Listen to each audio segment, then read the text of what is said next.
day, thankful for the way the rain hit my face. A lot of people didn't wait, but I did. I could give them now, but I'ma live.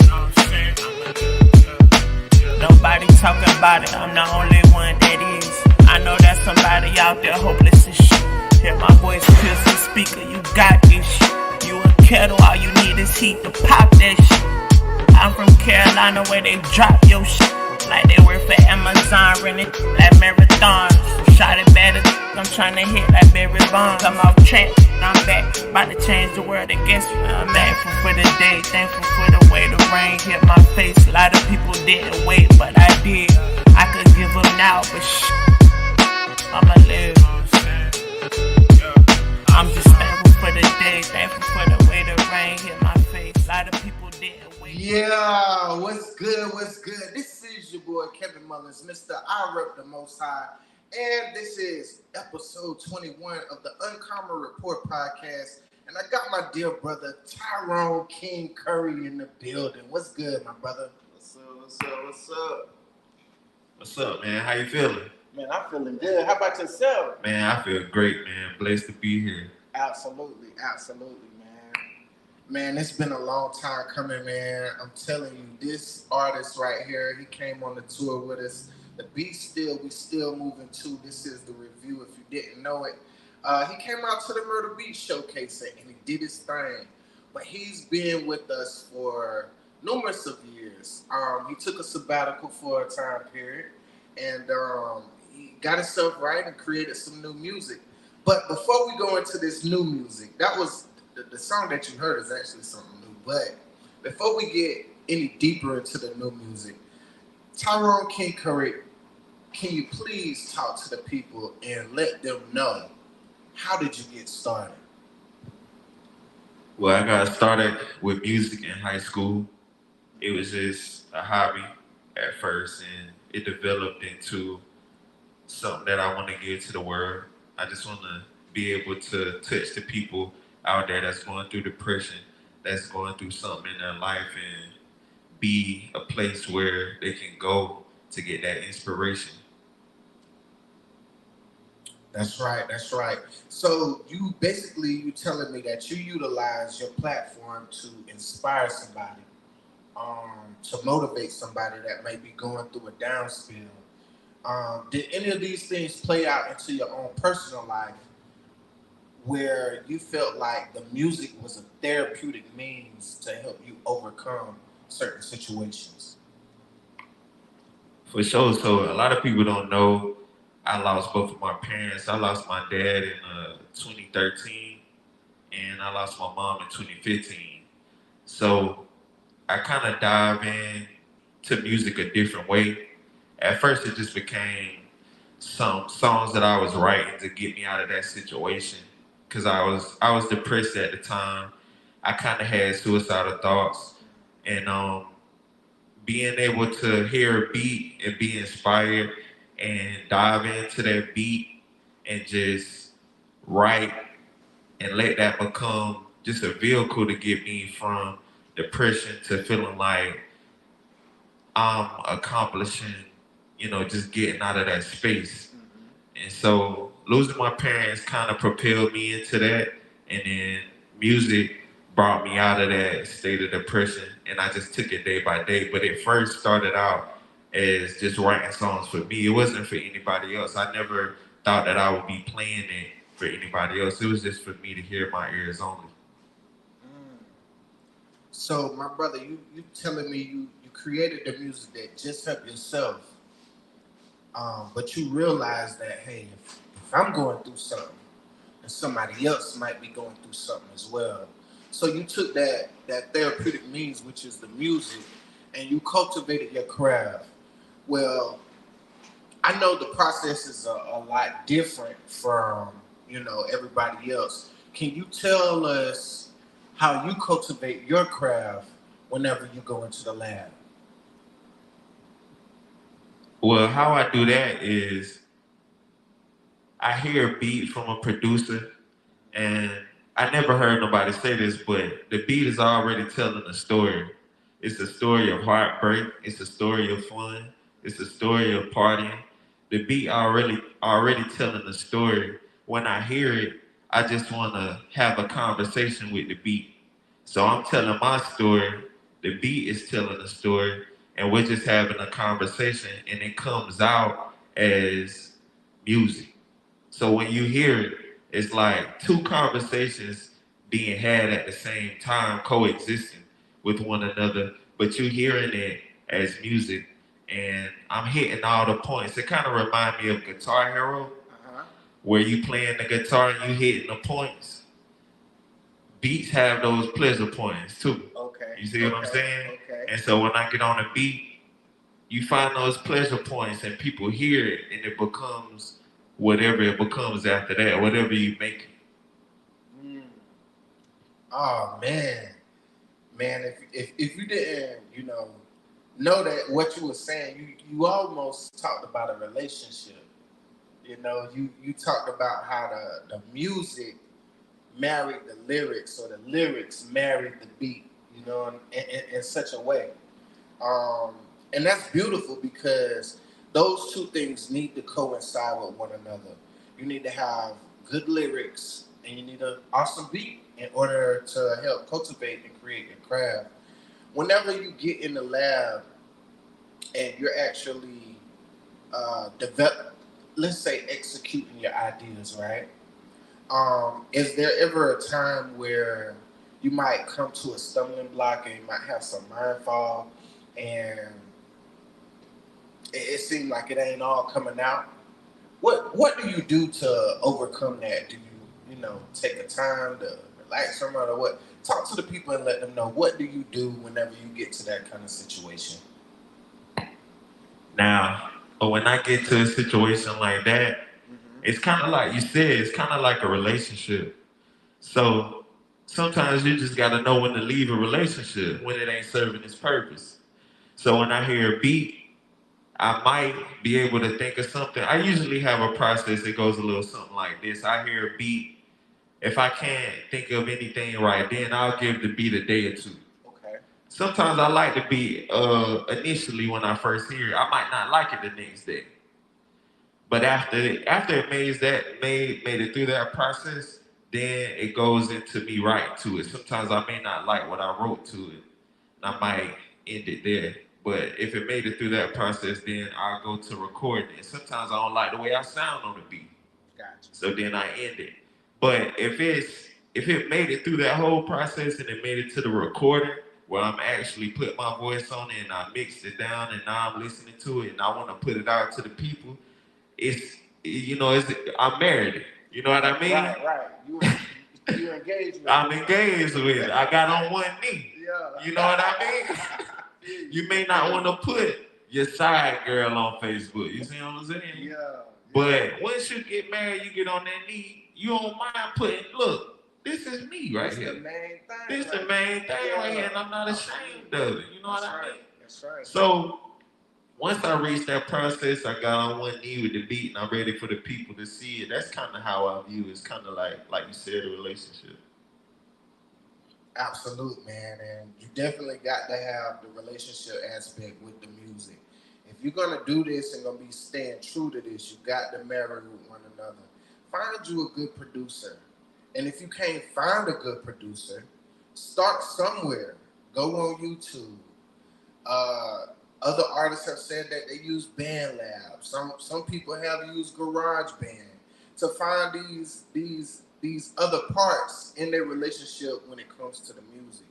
But moving forward,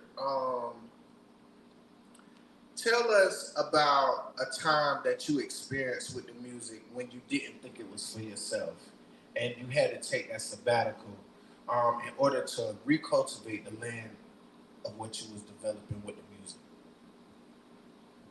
Man, basically, I was creating music, just fun music. You know what I mean? You kind of get caught in the atmosphere of what's going on at the time. You kind of hear artists that's making it and that's getting signed, and you kind of get caught in the loop of trying to sound like what music, the current state of music is in its current state. And that's what I was finding myself doing. And it's a purpose for that music because people are gonna go to parties. If people want to have fun, so it's a purpose for that music. But it's also a balance too. Hip hop can't just all be one sided. Right. You also need that hip hop that's gonna make you feel something. Mm. You know what I mean? And I feel like sometimes people become fans of songs. I was talking about this the other day. When you become a fan of a song, when the song is done being promoted, when it's not as hot, those fans die with the song. But if you become a fan of that artist, no matter what that artist drop, they don't care what Taylor Swift put out. Talk. They gonna listen to it because Taylor Swift is on the song. You know what I mean? But if you become a fan of the song, when that period die, those fans die too. Mm. So I just been locked in trying to become a better artist instead of trying to promote my music per se. I'm trying to promote myself as a person. I want people to like KingCurrie the person. Right. And then what I put out, they're gonna be like, oh, I remember him. He was that guy that, you gotta draw that bridge, that connection with your fans. I feel like that's a mistake that we make as up and coming artists. We promote our music. We make our music the superstar. We make our albums the superstar. But really, we're the superstar. We're the artist is the superstar. So promote yourself, and then people gonna catch that music because, hey, I like that guy. I'm scrolling through his page trying to find that video where he was giving that giveaway. Right. He was giving out them free Jordans. Yeah. And I just so happen to see, oh, he make music too. You see what I'm saying? Yeah. So, but labels want us to feel like, their artists are doing it a certain way, and we like to copy that, but it's really the opposite. You see an artist, they get signed, the first thing they do, you getting to know them. You getting to know who they are as a person. So, I hope that answered the question. I forgot. You good, my brother. You good, my brother. But you started diving off into record labels. But you yourself is, excuse me, bad terminology. You yourself is a indie artist, correct? Yeah. So as an indie artist, right? What do you enjoy most about being an indie artist outside of you not being signed to a label or major record deal? What do you enjoy the most about being an indie artist? Oh my God, bro, I can stay on this all day right here. Just being an indie artist, man. The labels are already making us feel like we need them. They need us. The labels need the artists. You know what I mean? We're the commodity. We're the product. Right. You know what I mean? But as long as we feel like we need to sign a record deal, we're gonna always stay in the state of, I gotta get this record, I gotta get this record deal when really the power in our hands. The power is in the artist's hands. It's always been in the artist's hands. Especially when you connecting with the people. That's the only thing that's lacking in a lot of up and coming artists are the people. You know what I mean? But once you get the people involved, you can sell anything. It's marketing 101. Once you got the people, you can sell anything to them. Absolutely. So being an indie artist is fun because I get to wake up and create what I want. I get to put it out when I want to. I get to do whatever I want. I don't have any stipulations on what I can accomplish, what I can do.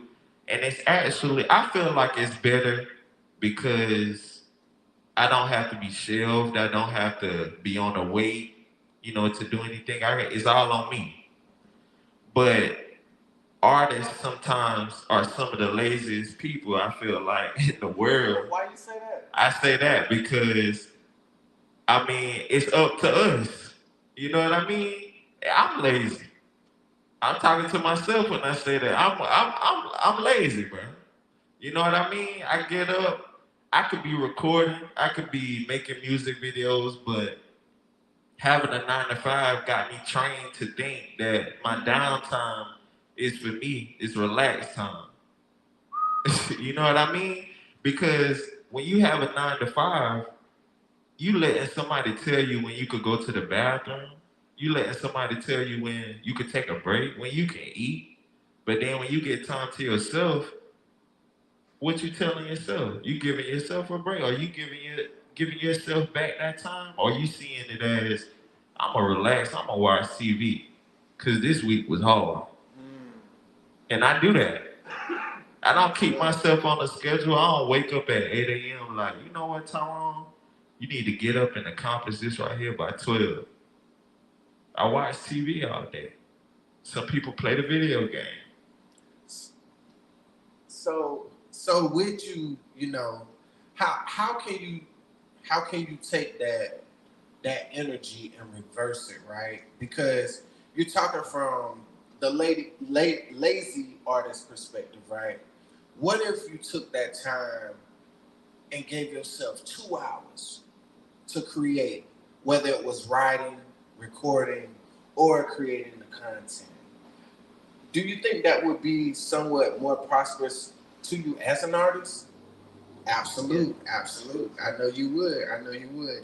But we're gonna move along. You know what I'm saying? We're not bashing the artists. We're here to elevate and we're here to motivate them and keep them inspired. So tell us, you know, what can some of your supporters or your fans expect upcoming, whether it's through the end of this year or the beginning of next year? What's up, man? I'm KingCurrie. I'm the Standing on Business Trapping Pain Party Feature Artist of the Night. I'm the Standing on Business Trapping Pain Party Feature Artist of the Night. Y'all come out and catch the vibes right here at Paso on March 30th. It's Saturday. Make sure y'all come out at 8 p.m. It's Saturday. Make sure y'all come out at 8 p.m. Big things made this month. Did it for my team. I just want the green. She just popped that bean. She just sit that lean. Now that got wings. Now she think she fleek. We come from the dirt. We come from the street. Well, basically, the end of next year and the beginning of next year, just putting out music that's gonna take people, get people in a better space. I feel like for mental health, because that's what I stand for. Just people being able to hear some music and them get them through their day. Like, that's my Grammy, is somebody messaging me, telling me, you know, I heard this song and it got me through the day. Or I heard this song and it made me, I was thinking about committing suicide and I heard your song and it inspired me, or it got me through the day.